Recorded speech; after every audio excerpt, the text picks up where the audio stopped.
प्रेम में ये कितनी अजब बात है। हम भगवान को देख के खुश होते हैं और भगवान हमको देख के खुश होते हैं। वृंदावन में एक बात मशहूर है, परस्पर दो चांद दो चकोरी। वहाँ पर बोलते हैं हमारे पास दो चांद हैं और दो चकोरी हैं। मतलब कृष्ण भी चांद हैं राधा के लिए और राधा चांद हैं कृष्ण के लिए। वो चकोरी होके उनके दर्शन करती है और कृष्ण खुद चकोर बन के राधा जी की तरफ देखते हैं। तो ये इस प्रेम में है रीति कि दोनों ही चांद, दोनों ही चकोर, दोनों ही आशिक, दोनों ही माशूक। हम कहते हैं हम भगवान के पास आशिकों के गए, लेकिन शास्त्र कहते हैं गुरु आशिकों के ना दे तो हमें ज्ञान ना लगे। गीता भगवान ने बोला आशिक से चै जैं जैते पाण आशिक थियन। आशिक उसको कहो जिस पे भगवान स्वयं आशिक हो। तो इसका मतलब साफ है कि हम भी आशिक हैं, भगवान भी आशिक है। आपकी मंजिल हूँ मैं, मेरी मंजिल आप हैं। भाई आप मंजिल हो ये तो सबको समझ आता है, लेकिन हम प्रियतम को कहें कि आपकी मंजिल मैं हूँ, ये भी सच्चाई है कि प्रेमियों को ढूंढती है उनकी नज़र। अब हीरा है पर अंगूठी के बिना नहीं समझ में आता, क्या करो उसका। पर हीरे के बिना अंगूठी बनी हुई हो, जगह खाली है हीरे की, उसका भी काम नहीं चलता। नाव का मल्लाह के बिना काम नहीं चलता, मल्लाह का नाव के बिना काम नहीं चलता। आप बुलाते हो टैक्सी, टैक्सी तो आ नहीं सकती, टैक्सी ड्राइवर ही लेके आएगा। अब ड्राइवर अकेला आ जाए, कभी बुलाते हो रिक्शा वाले को, उठ के आ जाता है सीट से, कहते हो तेरा क्या करूं, रिक्शा लेके आ। रिक्शा के बिना रिक्शा वाला, टैक्सी के बिना टैक्सी वाला क्या करे। पर अगर ड्राइवर ना हो तो रिक्शा और टैक्सी क्या करें। दोनों को एक दूसरे की ज़रूरत है। शाम सुहिणा ना लगंदा सखियुन बिना, सखियों सुहिणे ना लगंदियाँ शाम बिना। चलो सखियाँ तो कहें हम शाम के बिना अच्छी नहीं लगती हैं, पर सच तो ये भी है कि शाम भी सखियों के बिना अधूरा है। भजन गाते हो राधे राधे, तो शाम के बिना तुम आदि, चलो स्वीकारने वाली बात है, पर तुम्हारे बिना शाम आधे, ये भी एक सच्चाई है कि तुम्हारे बिना शाम भी अधूरे हैं। शिव और शक्ति दोनों का मिलाप चाहिए जीवन में, दोनों का मिलाप चाहिए ना। अच्छा ज्ञान भी अकेला है, भक्ति चाहिए उसको सहारा, फिर भक्ति को ज्ञान का सहारा चाहिए, क्योंकि भक्ति सही दिशा में चलती है। फिर परस्पर दो चांद दो चकोर। अब हम कहते हैं हम भगवान के लिए उदास हैं, पर कभी भगवान कहता है आ जाओ मिलने का मन कर रहा है। तो दोनों तरफ से बात है। कभी हम फोन घुमाते हैं, भगवान कहते हैं हम याद ही कर रहे थे। तो दोनों तरफ से प्यार की बात हो जाती है ना। खाली हम प्यार करें love is one way traffic, वो तो है ही है, पर भरपूरता कब अनुभव होती है? जब सामने से भी प्रेम आता है, फिर मज़ा आता है, फिर अच्छा लगता है। ये शुद्ध धार है प्रेम की। हम जाते हैं, हम नतमस्तक होते हैं, हम शीश नवाते हैं, हम कुछ भी करते हैं, पर वहाँ से कुछ इशारा मिलता है तो मज़ा आता है। अच्छा, हम कहते हैं हमारा आपके बिना दिल नहीं लगता, पर लगता है ना। कभी भगवान भी कह दें हमको याद आ रही थी, और होता है ऐसा। हम उनको याद करते हैं, वो हमको याद करते हैं। प्रेम दोनों तरफ से निपटा रहता है। तो दोनों आशिक हो गए, दोनों माशूक हो गए। हम सोचते थे पहले खाली भगवान माशूक होता है, हम तो आशिक ही हैं। लेकिन चलते चलते प्रेम में पता चला कि भगवान भी तो इश्क करता है हमसे, वो भी तो याद करता है। तभी फिर समझो कभी कुछ देरी हो गई चिट्ठी लिखने में, फ़ोन करने में, फिर उनका संदेशा आ जाता था या फ़ोन आ जाता था या चिट्ठी आ जाती थी। उस दिन हम एक पुरानी चिट्ठी देख रहे थे, लिखी तो किसी और को भगवान ने, नाम हम लोगों के भी थे। बड़े दिन हो गए चिट्ठी नहीं आई है, कहाँ सो गए हैं? सोए तो कहीं नहीं, पढ़ाई थी, सब था, नहीं समय मिल पाया होगा 2-4 दिन चिट्ठी लिखने का। लेकिन खुशी बड़ी होती थी कि उन्होंने भी याद किया, और मज़ा आता है जब देखते हैं भगवान भी हमको प्यार करते हैं, तो अलग ही मज़ा आता है, अलग ही आनंद होता है। अब हम रोज़ मन से चिट्ठियाँ भेजते रहते हैं कि बुला लो, दर्शन दे दो, ऐसे कर लो, और किसी दिन भगवान बढ़ के बुला लेते हैं, आओ तुम मिल लो, हमारा मन है तुमसे मिलने का, और मज़ा आता है। अच्छा, कभी हमने संदेशा दिया तो हमको आज्ञा मिली, कभी हमने संदेशा भी नहीं दिया और संदेशा आ गया, अरे अब तो हमने कहा भी नहीं था और बुला लिया। फिर समझ आता है वो भी हमसे प्यार करते हैं। हम सोचते खाली हम ही प्यार करते हैं, भगवान भी प्यार करते हैं, हनुमान जी इश्क करते हैं। लेकिन जब राम जी गले लगाते हैं तुम मम प्रिय भरत सम भाई, तो उनको समझ आता है कि भरत को तो ये बढ़ के लाड करते हैं, और मुझे भी कह रहे हैं तुम मम प्रिय भरत सम भाई, मतलब ये भी मेरे को प्यार करते हैं। हम विश्वास करते हैं, लेकिन उनकी तरफ से विश्वास मिलता है, बिल्कुल अलग बात हो जाती है। अब सब तरफ भेजी गई वानर सेना, भाई सीता माता की खोज करके आओ, सब लोग जाओ ढूंढो सीता जी को।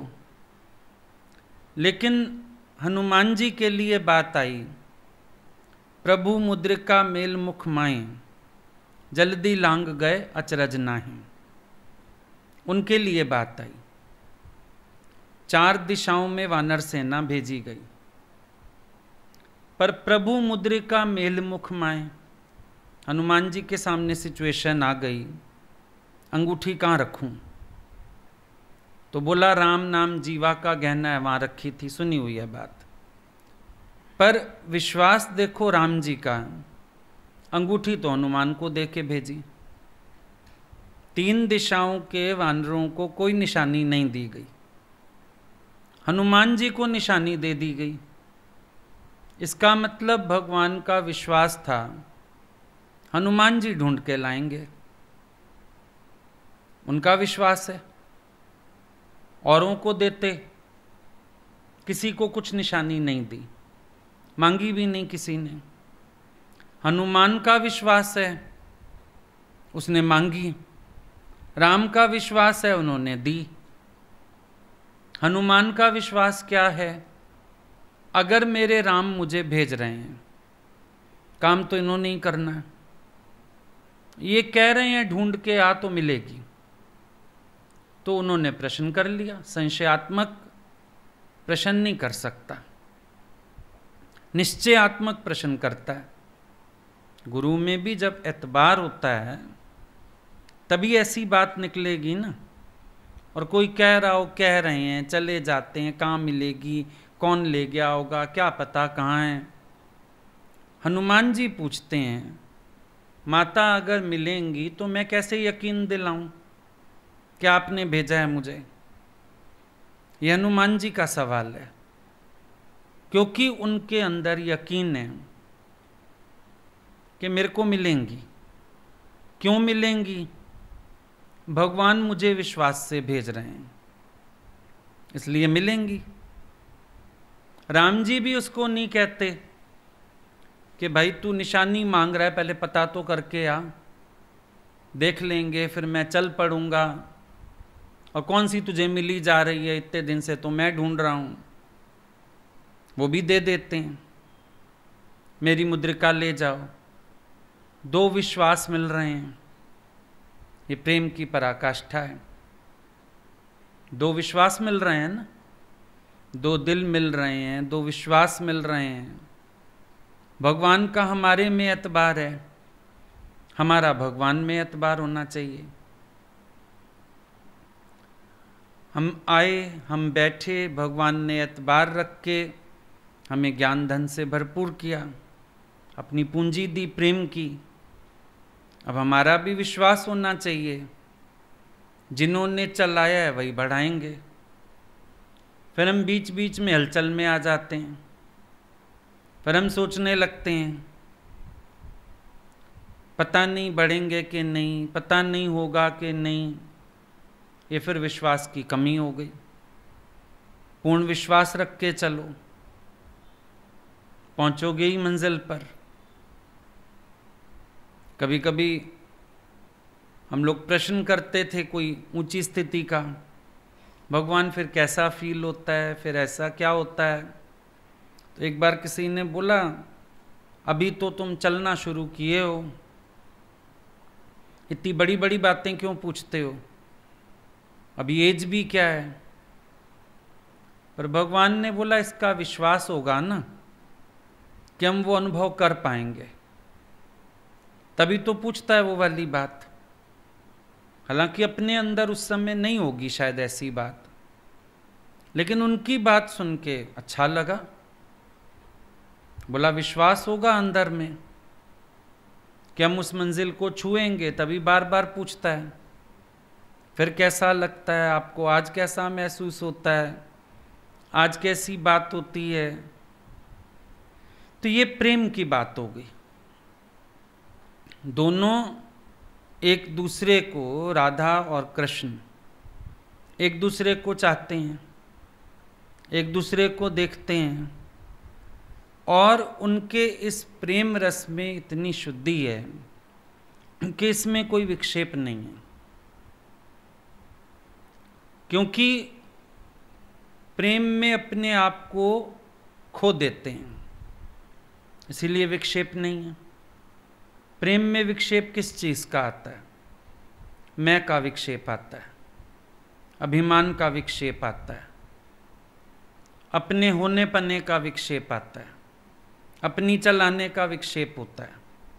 प्रेम में विक्षेप है जब द्वैत बना रहे, जब मैं जीवित रहे तो विक्षेप आएगा, राग आएगा, द्वेष आएगा, बातें आएंगी। राधा के लिए हम लोग कभी नहीं सुनते उसको ईर्ष्या जलन हुई, उसके प्रेम में विक्षेप नहीं है। क्यों नहीं है? क्योंकि वो अपने आप को ही भूल गई हैं। शाम शाम जपते राधा शाम हो गई, पूछन लगी सखियों से, मेरी राधे कहाँ खो गई। ये जो शुद्ध प्रेम है, इसमें विक्षेप का स्थान नहीं है। और अगर विक्षेप होता है, भक्त को पसंद नहीं आता है। कोई भी प्रेमी है, उसको विक्षेप कभी बीच में पसंद नहीं आता है। एक सांसारिक पति पत्नी का प्रेम है, वो भी विक्षेप नहीं चाहते हैं। दो लवर्स मिलने जाते हैं, वो भी सूनी जगह ढूंढते हैं। क्यों? विक्षेप नहीं चाहते हैं। शोर भी ना हो, आवाज़ भी ना हो, कोई बातें भी ना कर रहा हो, फिर कोई हमें भी ना सुने, कोई हमें देखे भी ना। प्रेम में इतने विक्षेप की भी गुंजाइश नहीं होती है। विक्षेप नहीं आना चाहिए। तो विक्षेप कहाँ से उठता है? अब सांसारिक प्रेम में तो लोगों को नहीं पता। वो लोग सोचते हैं विक्षेप जो है बाहर से उठता है, उससे बचते हैं। लेकिन जो विक्षेप मन से उठता है, उससे नहीं बचते हैं। और जो भगवान का आशिक होता है, वो मन के विक्षेप से बचता है। वो अपने को अपने होने पने के विक्षेप से बचाता है। क्या पुरुषार्थ है दोनों का। राधा जी चिट्ठी लिखना चाहती हैं, चिंतन करना चाहती हैं, इतनी तन्मय हो जाती हैं कि खुद कृष्ण के राधा को चिट्ठी लिख देती हैं। भगवान चिट्ठी लिखना चाहते हैं राधा को, इतना तन्मय हो जाते हैं कि खुद को ही चिट्ठी लिख बैठते हैं राधा बन के। राधा ने राधा को चिट्ठी लिख दी, कृष्ण ने कृष्ण को चिट्ठी लिख दी। सच्चा प्रेम, शुद्ध प्रेम, इस शुद्ध प्रेम में विक्षेप की गुंजाइश नहीं छोड़ता।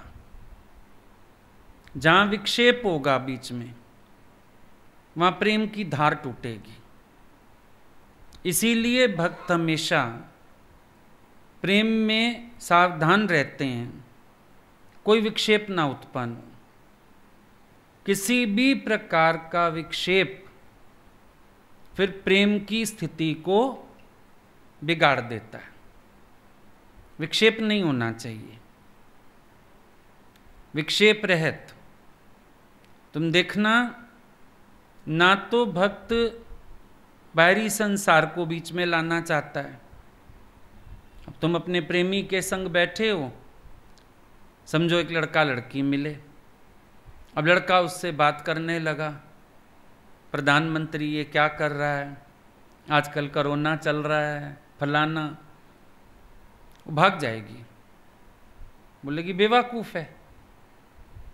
भाई प्रेम में जगत क्यों लेके आता है? प्रेम में जगत ना लाए ना। प्रेम में जगत की बात क्यों है? जहां जगत की बात है, वहां प्रेम नहीं ठहरेगा।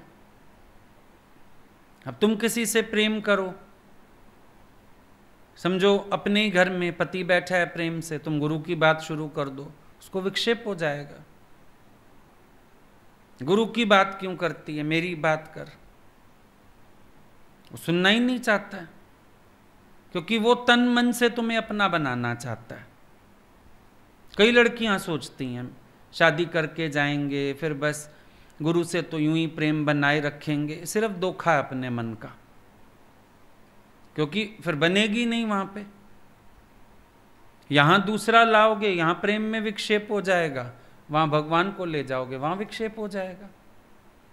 या तो प्रेम का ढकोसला चलेगा, समझो तुम हमें बोलो हम संसार में जाएं, कहीं जाएं, आपसे तो वही प्यार है। धोखा दे रहे हो अपने को, हो ही नहीं सकता। विक्षेप आ जाएगा बीच में, फर्ज आ जाएंगे, ड्यूटीज आ जाएंगी, भोग आ जाएंगे, स्वार्थ आ जाएंगे, मन आ जाएगा, बुद्धि आ जाएगी, तेर मेर आ जाएगा, विक्षेप पैदा हो जाएगा प्रेम में। कैसे कह सकते हो ऐसे ही रहेगा? नहीं संभव ना। तो भक्त भी नहीं चाहता बाहरी जगत आए प्रेम के बीच में, भगवान भी नहीं चाहता। और भक्त तो ऐसा है, वो ये भी नहीं चाहता भगवान मेरी भी बात करे कोई, ये भी तो विक्षेप हो जाता है। किसी और प्रकार की बात क्यों करनी इस प्रेम में। अच्छा शुरू करो। अच्छा सबसे पहले कल गोपियों की बात चल रही थी, कहती हैं विधाता मूर्ख है। क्यों है? उसने पलक क्यों बनाई आंख पर? क्या है ये? उनको विक्षेप हो रहा है कि ये पलक झपकती है ना, दीदार करने में दिक्कत होती है, फिर विक्षेप हो जाता है। बेताब निगाहों के आगे पर्दा सा जरूर आ जाता है, और ये भक्त को पसंद नहीं आता, विक्षेप लगता है उसको, ये विक्षेप है। तुम वृंदावन जाओ, वहां बांके बिहारी के मंदिर में पर्दा लगाते हैं, बंद कर खोलते हैं, बंद करते हैं, खोलते, कंटिन्यूअस नहीं देखने देते। क्यों नहीं देखने देते? कि कोई ऐसा ना आ जाए जो लगातार भगवान को देखे और अपनी आंख में बसा के ले जाए। एक तो मीरा की बात सुनते हैं, फिर एक किसी राजा की भी बात आती है। तो मीरा ने तो यहाँ स्थापित कर दिया था लाके, फिर यहाँ बांके बिहारी मंदिर में किसी राजा ने देखा था, वो लगातार देखता रहा देखता रहा देखता रहा, फिर वो अपने राज्य में वापस चला गया। उसके जाने के बाद जब पंडित लोग वापस अंदर मंदिर में आए तो मूर्ति गायब। बहुत ढूंढा गया, पता लगा भगवान राजा के यहाँ जा बैठे हैं, लकड़ी की मूर्ति है ये, भगवान वहां जा बैठे हैं। फिर भगवान को वापस लाया गया राजा से रिक्वेस्ट करके, प्रथा बना दी गई भक्ति में विक्षेप उत्पन्न करो सबकी, कोई लगातार देख ही ना पाए। हालांकि है बहुत बड़ा पाप, लेकिन भगवान की रक्षा के लिए किया गया। ये तो ऐसे होता जा रहा है, कोई भी आता है इनको उठा ले जाता है, और ये इतने सरल हैं, चल पड़ते हैं भाव वाले के साथ। तो वहां ये रीत बना दी, पर्दा लगा दो, विक्षेप पैदा करो। अब गोपियों को ये विक्षेप नहीं चाहिए, उनको पलक का विक्षेप ही नहीं चाहिए। क्यों विक्षेप होए? कभी हम लोग देख रहे होते हैं, कोई बीच में आ जाए, कोई लेट आ जाए ना सत्संग में, फिर घुस के आए बीच में, बड़ा विक्षेप हो जाता है। भैया मेरी तार खराब कर दी इसने, मेरी वृत्ति खराब कर दी, हटे। नहीं चाहते हो, विक्षेप नहीं चाहता ना, कोई भी नहीं चाहता। समझो हम बोलें कल हम यहाँ पर्दा लगा देंगे, बात करेंगे, फिर बोलोगे फिर मजा क्या आएगा। अच्छा सब घर में सुन रहे हैं, टीवी में नेट पे आ ही रहा है, फिर कहते हैं नहीं सत्संग तो बराबर मिल रहा है, पर जो मजा सामने बैठ के आता है, अब वो टीवी में भी विक्षेप लग रहा है, एज इट इज दिखा रहा है, एज इट इज सुनवा रहा है, फिर भी विक्षेप लग रहा है। मतलब भक्त को बीच में कोई माध्यम भी विक्षेप पैदा करता है कि माध्यम का क्या करना। तभी देखो पहले कोई भी हमको जोड़ता है, हमारी एरिया में कोई सत्संग सुनाता है, फिर अगले हमको गुरु से जोड़ देते हैं। क्यों जोड़ देते हैं? विक्षेप रहेगा अगले की भक्ति में। अब कोई समझो वहीं बैठ जाए चिपक के, सुनाने वाले कोई, उसकी भक्ति में कभी पूर्णता नहीं आएगी, विक्षेप रहेगा, क्योंकि बीच में कोई माध्यम पड़ा हुआ है। बार बार उसको पार करना पड़ेगा, बार बार उसका मुंह देखना पड़ेगा, आज्ञा लेनी पड़ेगी, बात करनी पड़ेगी, विक्षेप हो गया। कभी वो स्वाद ही नहीं चखेगा प्रेम का पूरा। मजा आएगा कोई? जहां बीच में कोई भी विक्षेप हो जाएगा, प्रेम का आनंद कहां आएगा? प्रेम को विक्षेप नहीं चाहिए ना, किसी भी प्रकार का विक्षेप नहीं चाहिए। भगवान कृष्ण बाल रूप में आए हैं, यशोदा आनंद ले रही है अपना।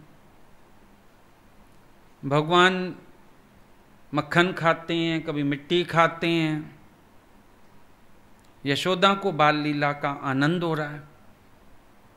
अब उसने पकड़ लिया एक दिन मिट्टी खाते हुए, तूने माटी खाई? कहता है मैंने नहीं खाई। अच्छा, वात्सल्य रस है, मुंह खोल के दिखा। अब भगवान ने सृष्टि दिखा दी, विक्षेप हो गया उसके रस में। कहाँ चली गई? डर गई, भयभीत हो गई, हाथ छूट गए। हाय हाय, ये इतना बड़ा है, ये भगवान है। रसिकों को ये विक्षेप नहीं चाहिए होता। जितना बड़ा है भगवान है, ठीक है, अभी लीला रस में उस विक्षेप को भी उत्पन्न मत करो, है ना। लीला रस में भगवान उस विक्षेप को भी मत पैदा करो, स्वाद चला जाएगा। अब यशोदा खुश नहीं हो गई, धन्य भाग, वाह वाह, भगवान सृष्टि मुंह में दिखा रहे हैं। विक्षेप उत्पन्न हो गया हो तो डर गई, घबरा गई, बेहोश हो गई। ये इतना बड़ा भगवान है, क्या स्वाद आया, है ना। अब ये ऐसे यशोदा की तरह फिर कौशल्या जी को हुआ। खुश हो रही हैं, बाल रूप भगवान प्रकट हुए, फिर भगवान अपना चतुर्भुज रूप लेके खड़े हो गए। बेचारी ने फिर विक्षेप हो गया, कीजे शिशु लीला अति प्रिय शीला। भाई तुम लीला करो ना, ये क्या शुरू कर दिया। ये रूप तो हम मूर्ति में भी देख रहे थे। हमारा तुम्हारे संग खेलने का मन था, हंसने का मन था, बोलने का मन था, बात करने, ऐसा मन था ना। अभी प्रेमी हमारे साथ प्रेमी होके ना रहे, कोई ऊंची पदवी वाला होके खड़ा हो जाए, स्वाद चला जाता है। घर में तुमने सुना होगा, औरतें अक्सर पति कहती हैं, ये आपका पुलिस स्टेशन नहीं है, ढंग से बात करिए। ये आपका ऑफिस नहीं है, यहाँ आप ऑफिसर नहीं हैं, यहाँ आप मालिक नहीं है, मैं को नौकर नहीं रखी हुई आपने। क्यों? जिससे हम प्रेम करते हैं, हम उसको प्रेम करते हैं, हम उसकी उपाधियों को प्रेम थोड़ी करते हैं। और अगर इज्जत करते भी हैं उपाधि की, हम अपने प्रेम में उसकी उपाधि को स्वीकार नहीं कर पाते हैं। प्रेम नाजुक है ना, आंख नाजुक है, कुछ स्वीकार नहीं करती बाहर का। प्रेम इससे ज्यादा नाजुक है, उन्हीं बर्दाश्त करता है ऐसा विक्षेप भी। अब तुम सोचोगे यशोदा जी पे कृपा हो गई, यशोदा से पूछो, वो कहती है मेरा सारा स्वाद चला गया। मैंने कान पकड़े हुए थे, मैं माटी उगलवा रही थी, मैं उसको डांट रही थी, ये क्या किया। मैंने बस बच्चों की तरह मुंह खोलने को कहा था, भाई मिट्टी दिखाओ, ये क्या सारा ब्रह्मांड दिखा दिया। विक्षेप हो गया। उसको क्या विक्षेप हो गया? हम लोग सुनने बात करें, हमको ही विक्षेप होता है। क्या लीला चल रही थी, क्या घुसाया बीच में, ये काहे का ब्रह्मांड घुसा दिया भाई तुमने बीच में। इतनी प्यारी लीला चल रही थी, आपके कान पकड़े गए थे, आपको डांट पड़ रही थी, आप माँ से अटखेलियाँ कर रहे थे, वो मज़ा चल रहा था। अच्छा, लीला सुनो, अगर बैठ के पढ़ो कभी भागवत, तो अचानक से विक्षेप हो जाता है ना, कहाँ से कहाँ बात चली गई। पिक्चर देख रहे हो, इतना मज़ा आ रहा होता, क्लाइमेक्स आ गया, वो क्लाइमेक्स बोलते हैं ना जो डाइवर्ट हो जाता है अचानक। अच्छा, डाइवर्ट हो गया, ऐसे लगता है क्या पागलपन किया इन लोगों ने। अच्छा भला मज़ा आ रहा था पिक्चर देख के, ये पता नहीं ये मोटी कहाँ से आ गई बीच में, पता नहीं ये क्यों आ गया बीच में विलेन, है ना। वो अजीब लगता है ना, विक्षेप हमको ही विक्षेप हो जाता है। एक पिक्चर देखते देखते ही हमको विक्षेप हो जाता है कि क्या कर दिया इन्होंने, सारी पिक्चर यहाँ से खराब कर दी। अब तुम सोच रहे हो यशोदा जी को आनंद हुआ होगा, उन्होंने सृष्टि देखी। अगर उसको सृष्टि देखनी थी तो सीधा कहती ना, विराट रूप दर्शन देना मुझे। क्यों कहा बाल रूप में आना, क्यों संकल्प किया? बाल रूप की सेवा करना चाहती है, बाल रूप पर वात्सल्य उड़ेलना चाहती है, प्रेम है ना। अब वो इस प्रेम में विक्षेप क्यों चाहेगी? आशिक जो है वो प्रेम में विक्षेप नहीं चाहता है। अब कोई आशिक को गुरु उसको ये कहे हम तुम्हारे गुरु हैं, वो बेचारा हड़बड़ा जाता है। गुरु जी तो हो, पर मैंने तो आपको दूसरे ही रूप में देखा है। आपने तो कहा था हम यार हैं तुम्हारे, हम प्यार हैं तुम्हारे, तो अब ये मुझे क्या दिखाना चाहते हो? विक्षेप हो जाता है, प्रेम में विक्षेप हो जाता है। और ये विक्षेप भक्त नहीं चाहता है कभी भी, विक्षेप नहीं चाहिए। समझो हम गुरु के पास बैठे हैं, अच्छा हम अपनी बातें कर रहे हैं, हम उनकी सुन रहे हैं, अचानक भगवान बोलते और सत्संग ठीक चल रहा है। अभी सत्संग कहाँ से आ गया भाई? सत्संग कहाँ से आ गया? आपकी हमारी बात हो रही थी, सत्संग कहाँ से आ गया? विक्षेप हो जाता था। ऐसे लगता था इतनी मीठी मीठी बातें हो रही थी, पता नहीं इनको सत्संग क्यों याद आ गया। बताते तो हैं, सत्संग का हाल लिखते तो रहते हैं, अब तो हम आपसे मिलने आए। कभी कि सत्संगी की बात शुरू कर देते थे, बड़ी इरिटेशन होती थी। सामने हम बैठे हैं, याद आप उसको कर रहे हो, बता देंगे उसकी भी बात। मैं लगता था शॉर्ट में खत्म कर दे, और पूछते थे और चिढ़ मचती थी। लगता था अच्छा जाएं, अब क्या करें बैठ के। सामने हम में आप दूजे को याद किए जा रहे हो, तो हम ही चलते हैं फिर। माना कि मुझसे मोहब्बत नहीं है, माना कि मेरी ज़रूरत नहीं है, मगर मीठी नज़रों से दिल मांग लेना। ज़रूरत नहीं है तो फिर और क्या है, ज़रूरत तो हमारी भी पड़ी थी ना। फिर अब हम बैठे हैं, आप उसकी बात क्यों कर रहे हो? उतनी भी नहीं चाहिए। अच्छा, कभी वो हमारी बात शुरू कर देते थे, पढ़ाई कैसी चल रही है, उससे भी विक्षेप होता था। अब ये पढ़ाई क्यों घुसाई बीच में, नौकरी क्यों घुसाई बीच में, ट्यूशन वाले बच्चे क्यों घुसाए बीच में? विक्षेप होता है ना। प्रेम में किसी प्रकार का विक्षेप बर्दाश्त नहीं होता है। लगता है ये सब बात का तो कोई स्थान ही नहीं है बीच में, आप क्यों कर रहे हो ये वाली बात, ये तो कोई बात ही नहीं है। कभी चाय मंगा ली, कभी खाना मंगा लिया, वो भी विक्षेप लगता था। अरे बैठे थे आपस में, अब ये तीसरी माई आ गई बीच में खाना सर्व करने, अब ये कोई चाय देने आ गया, सारा माहौल बिगाड़ दिया, विक्षेपता हो गई। कभी उनको कोई सीन अच्छा लग जाए, अचानक टीवी ऑन आवाज कर देते थे, अच्छा भला म्यूट पड़ा था, विक्षेप पैदा हो जाता था। प्रेम में ये विक्षेप प्रेमियों को नहीं पसंद आते कि किसी भी प्रकार का विक्षेप होवे।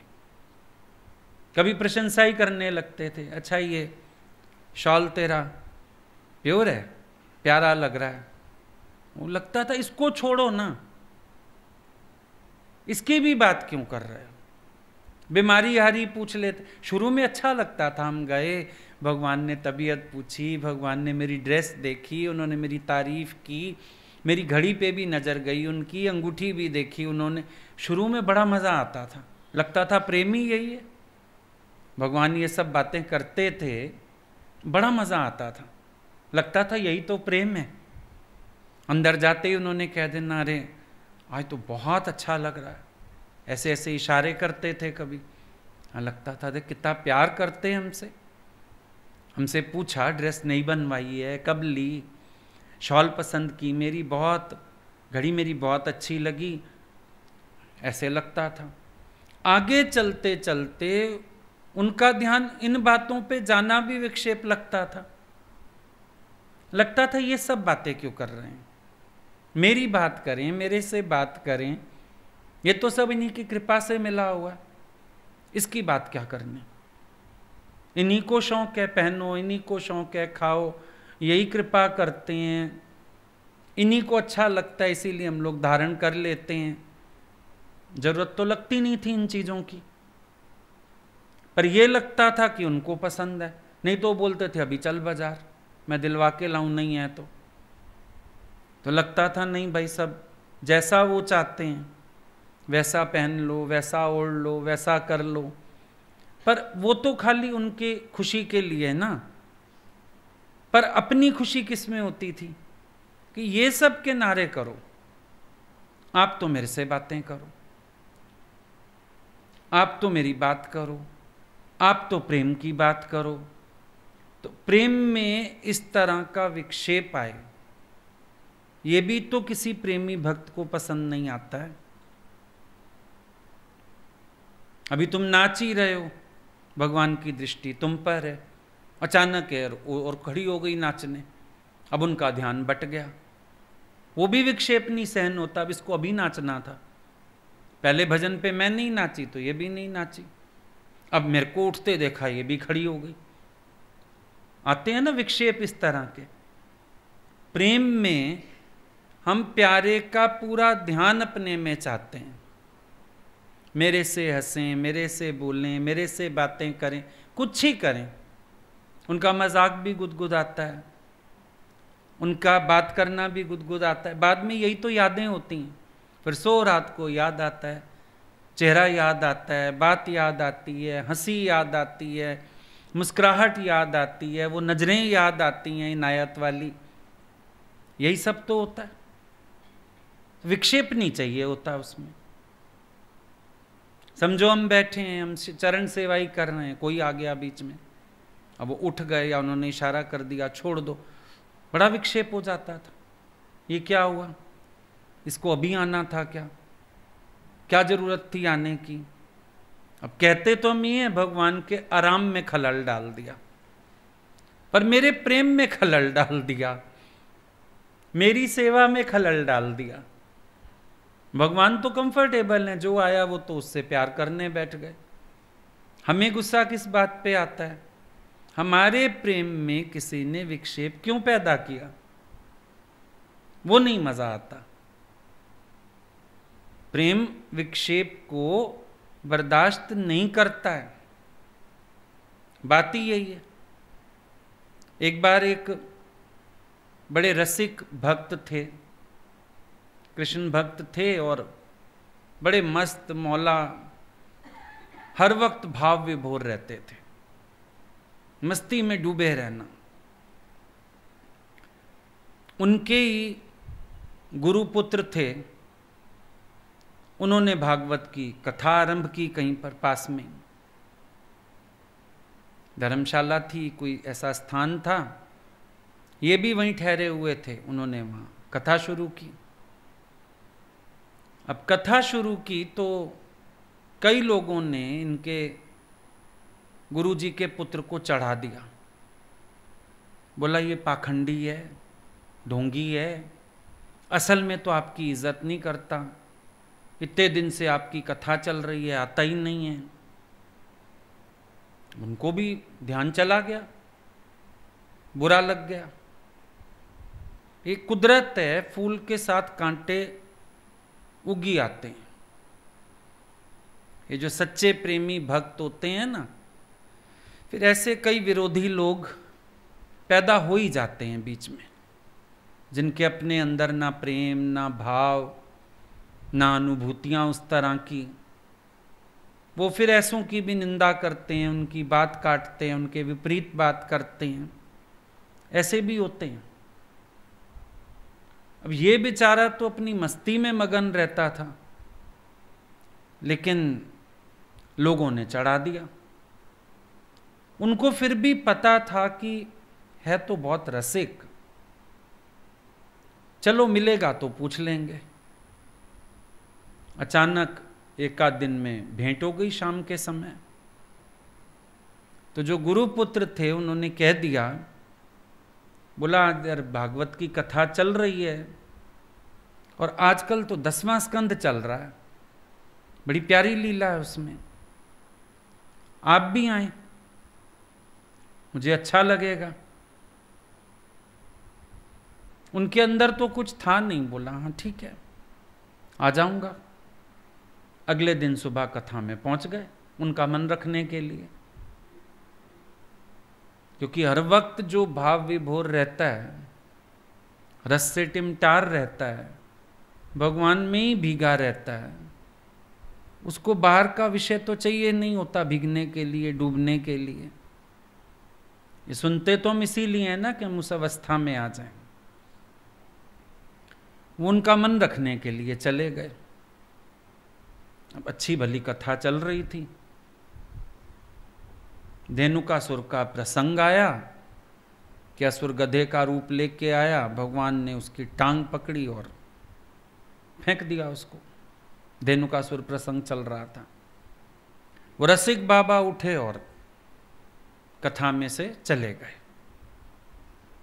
लोगों ने फिर चढ़ा दिया, बोला आपका अपमान किया, कथा में से उठ के जाना व्यासपीठ का भी अपमान है, जो बैठा है वक्ता उसका भी अपमान है, और आप तो गुरुपुत्र, बहुत बड़ा अपमान है ये तो।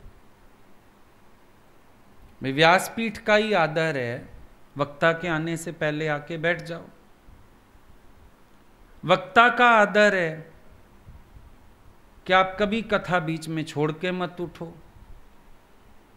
ऐसे करके लोगों ने फिर उनको चढ़ा दिया। गुस्सा तो आया, पर उनको अंदर लगा एक बार पूछना चाहिए, बात कर लेनी चाहिए।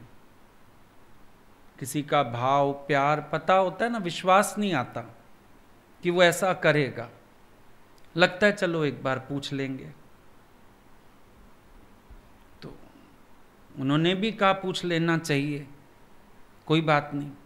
देखो फर्क है, चलते चलते एक भाव दशा प्राप्त हो जाती है, उस भाव दशा में कुछ हो जाता है तो दोष नहीं आता। पर भाव दशा का दिखावा करते हुए अगर आप किसी का अपमान करते हो, कोई झूठ सच करते हो, कोई हेराफेरी करते हो, तो उससे बड़ा संसार में दूसरा पाप भी नहीं है। इन बातों का भी हमेशा ध्यान रखना चाहिए। एक व्यक्ति भाव दशा को प्राप्त है, अब उसी से कुछ हो गया, दोष नहीं है, वो भाव दशा में है अपनी, उसको अपना होश ही नहीं है। रामकृष्ण भाव दशा में आते थे, कभी नाचने लगते थे, कभी रोने लगते थे, कभी समाधिस्थ हो जाते थे। सामने लोग बैठे ही हैं, वो अपना समाधि में चले गए, दोष नहीं था। वो भाव दशा ऐसी आ जाती थी उनको, अपना ही होश नहीं रहता था।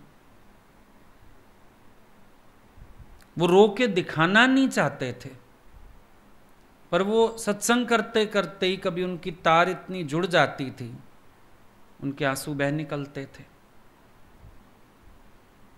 वो नाच के किसी को प्रभावित नहीं करना चाहते थे, वो इतने तन्मय हो जाते थे कि उनको लगता था बस मेरी माँ है और मैं हूं, सामने बैठी पब्लिक ही भूल जाती थी।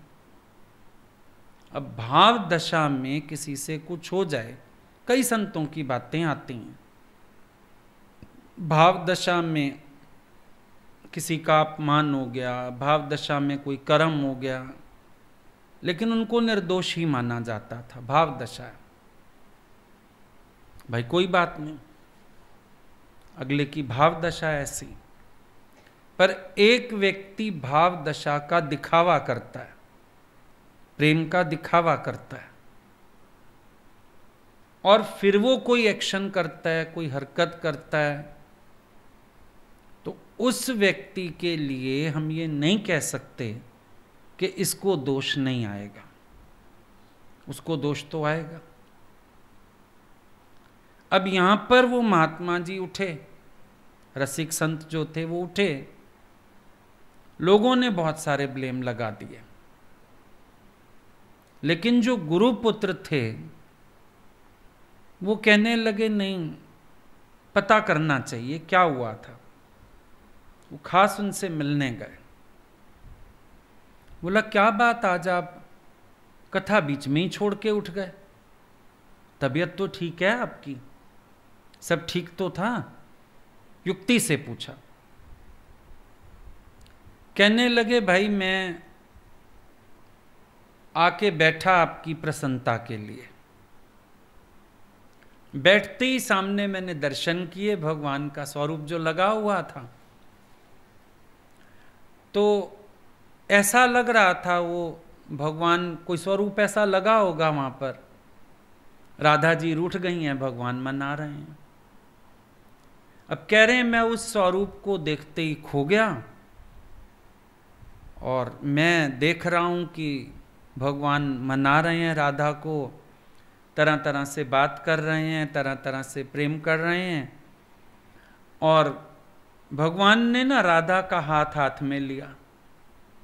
जैसे ही भगवान ने राधा का हाथ हाथ में लिया, तुमने भगवान के हाथ में गधे की टांग पकड़ा दी।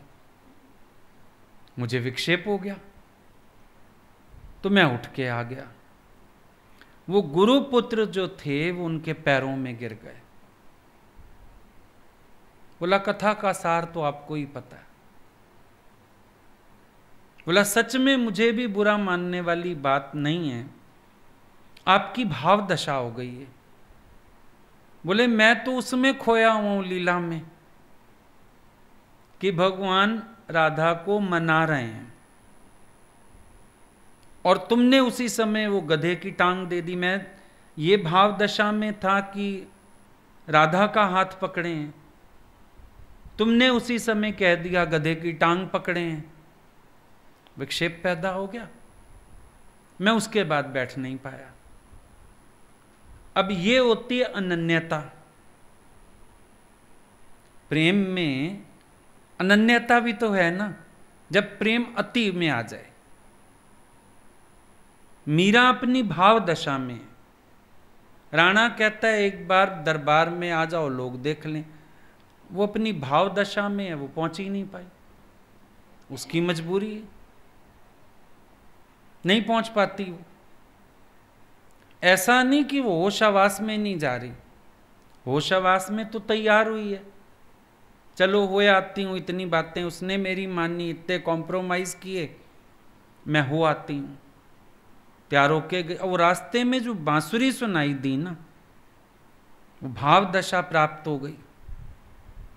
अब पैर आगे जाने की बजाय पीछे हो गए। अब वो अपने कमरे में आके नाचने लगी, मस्त हो गई, मगन हो गई। तो मीरा को दोष नहीं आ सकता,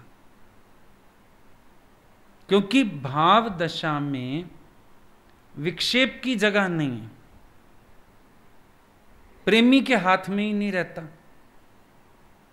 कि वो भाव दशा में हो और विक्षेप पैदा करके कोई काम कर ले, नहीं कर सकता वो उसकी अपनी एक स्थिति है। ये अनन्यता है ये। अब चाहे स्थान कोई भी है, बैठे तो कथा में है, विक्षेप हो गया और वो उनको पसंद नहीं आया, वो उठ के चले गए। चाहे कथा उसी कृष्ण की चल रही है, आता है रस उसमें, लेकिन जब अपनी भाव दशा कुछ और हो। अब भाव दशा प्रेम की बनी हुई है, उस बीच गीता सुनाई जाए, वो विक्षेप बर्दाश्त नहीं होगा, पॉसिबल ही नहीं। अब गीता में मन कहाँ लगेगा? समझो हम भी प्रेम की बात बता रहे हैं, गुरु जी की बात कर रहे हैं, हम अचानक आ जाएं आत्मा ऐसा आत्मा वैसा, तो वो विक्षेप नहीं सहन होगा ना। बोलोगे ये क्या हुआ? नहीं विक्षेप सहन हुआ यशोदा जी को, बेहोशी हो गई। तुम बोलोगे सृष्टि देख के बेहोश हो गई ना, वो प्रेम में विक्षेप आने से बेहोश हो गई। वो किसी भाव दशा को प्राप्त है अपनी, इतना बड़ा विक्षेप उत्पन्न हो गया और उसी के द्वारा उत्पन्न हो गया जिसके प्रेम में मगन है, बेहोश हो गई, बर्दाश्त ही नहीं कर पाई। तो प्रेम में विक्षेप ये भक्त नहीं चाहता है कि किसी प्रकार का कोई विक्षेप होवे। कभी कभी देखो सत्संग में ही वृत्ति इतनी जुड़ जाएगी, भजन भी विक्षेप लगता है, लगता है आज भजन भी ना करो, इसी नशे में बस चुपचाप चले जाओ, इसकी भी आवश्यकता नहीं। कभी कोई भजन बहुत गहरा चलता था या अच्छा चलता था, भगवान आंख बंद करके अपना बैठ जाते थे, अब कोई नाच रहा है या गा रहा है, उसको लगता था भगवान देखें देखें। एक बार वो आंख बंद करके ऐसे बैठे थे, कोई भजन चल रहा था गुरु महिमा का, बड़ा प्यारा।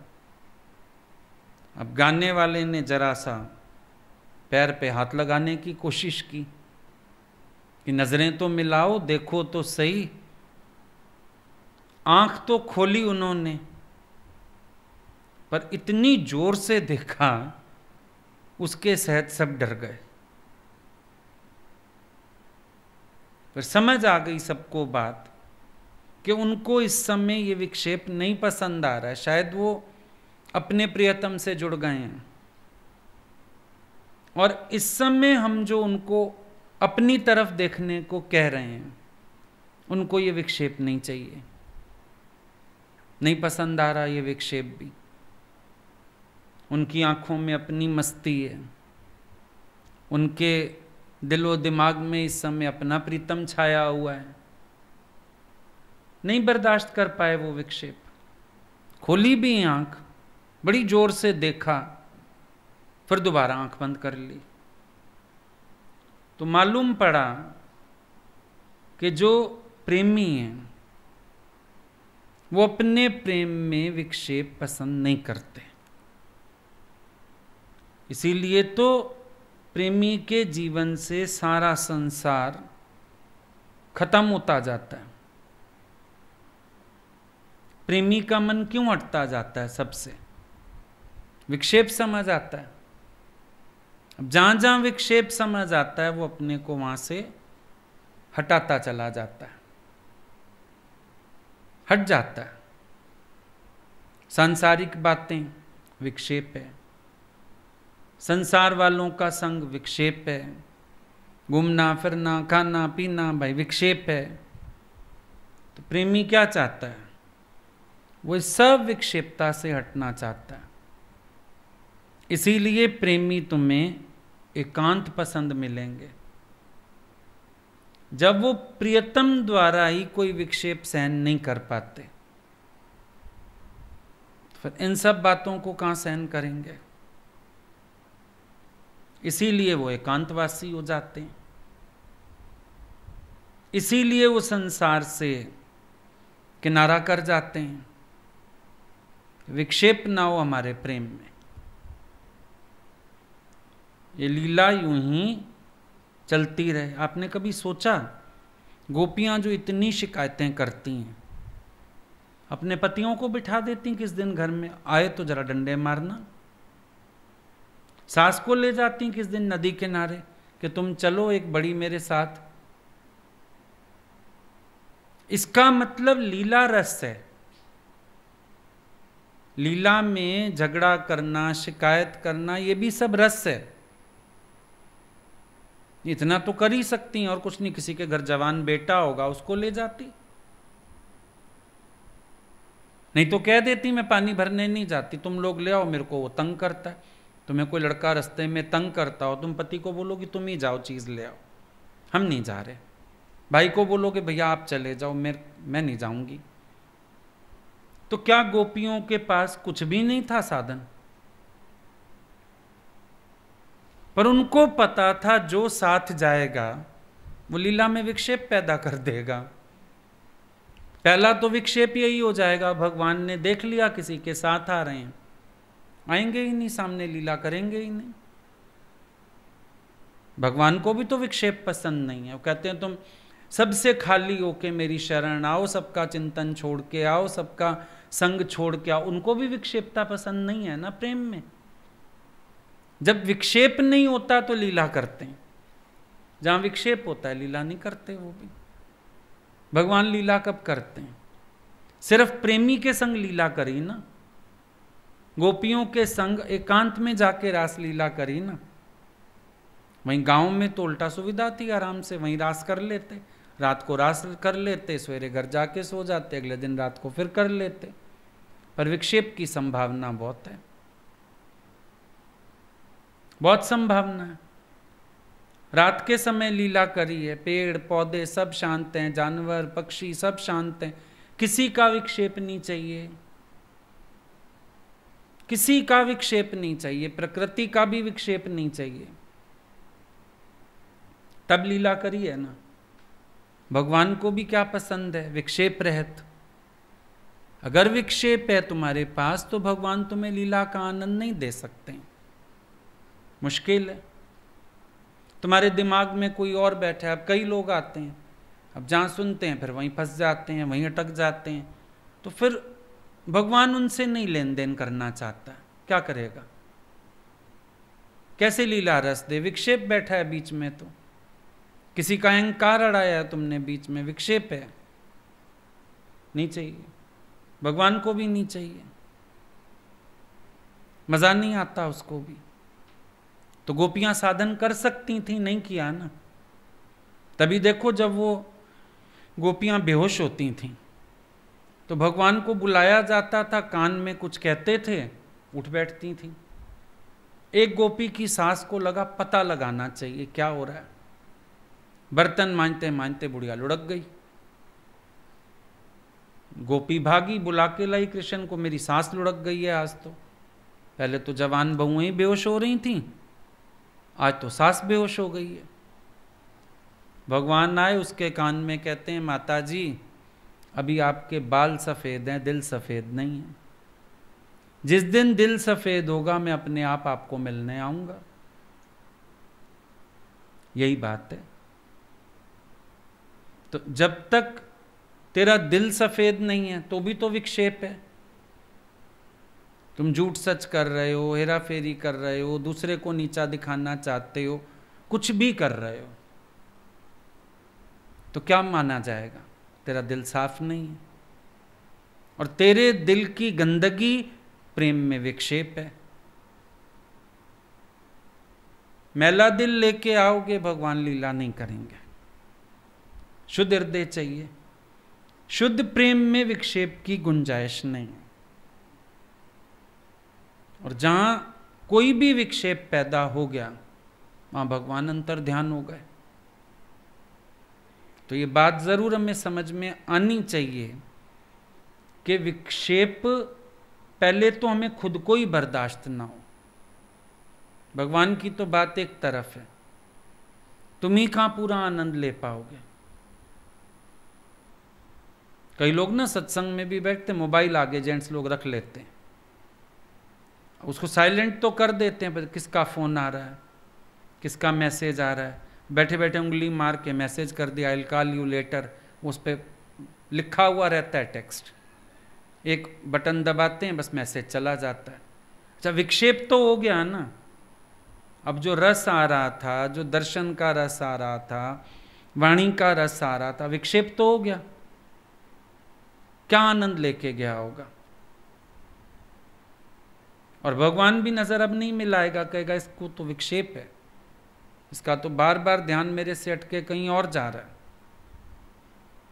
लीला रस गया, आनंद रस गया, मौज गई, पूरे दिन में भगवान से हटके कहीं मन गया।